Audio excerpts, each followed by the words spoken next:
Oke, saya mau uji coba, baru dapat relay. Ini barangnya udah lama.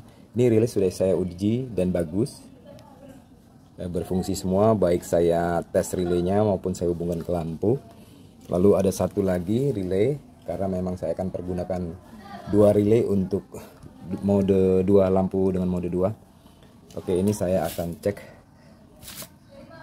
Ini saya udah beri tanda. Saya udah beri tanda bahwa di sini 30, di sini 87, di sini 85 dan sini 86. Jadi saya udah beri tanda. Sekarang saya mau ngetes dulu relay ini. Pertama saya akan ngetes bunyi tidak relay ini dari menyambungkan 85 dan 86 ke aki. Oke.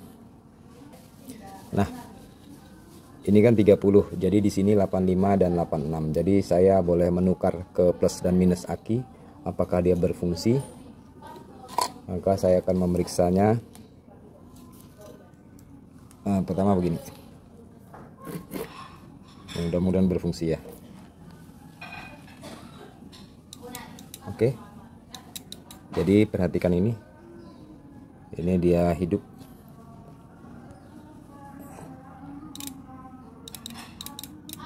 Oke, nah walaupun saya menyambungkan 85 dan 86, boleh bolak-balik untuk ngetes ke plus dan minus aki. Cuman belum tentu di 30 dan 87 nya berfungsi. Caranya adalah 85 dan 86 saya sambungkan ke plus minus tetap. Saya sambungkan ini plus ke 85.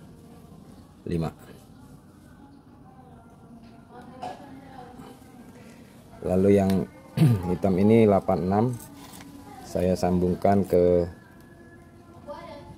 negatif aki, ke ground. Saya anggap ground ya. 85 86 saya sambung ke sini. Oke. Jadi salah satunya ini plus minus.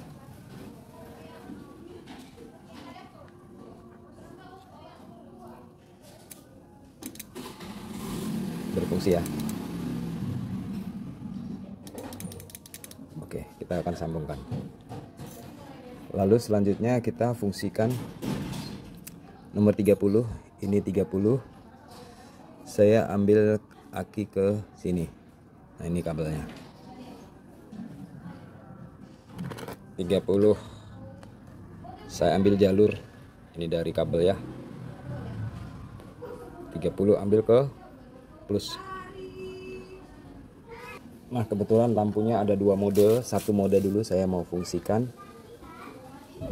Mode apakah ini? Dan groundnya dari lampu saya sambungkan ke minus aki. Nah, itu dia. Berarti relay ini berfungsi. Coba lihat satunya lagi. Oke, modenya demikian. Oke, berarti ini berfungsi. Jadi cara ngecek kita bukan hanya 86 dan 85 kita adu ke aki. Kita adu ke aki berfungsi. Cuman dari 3087 kita harus tes juga dengan lampu. Bisa saja relaynya dari jalur 8685 ini masih berfungsi tapi lampunya tidak berfungsi. Oke, semoga bermanfaat. Terima kasih. Selanjutnya saya mau pasang lampu 2 mode.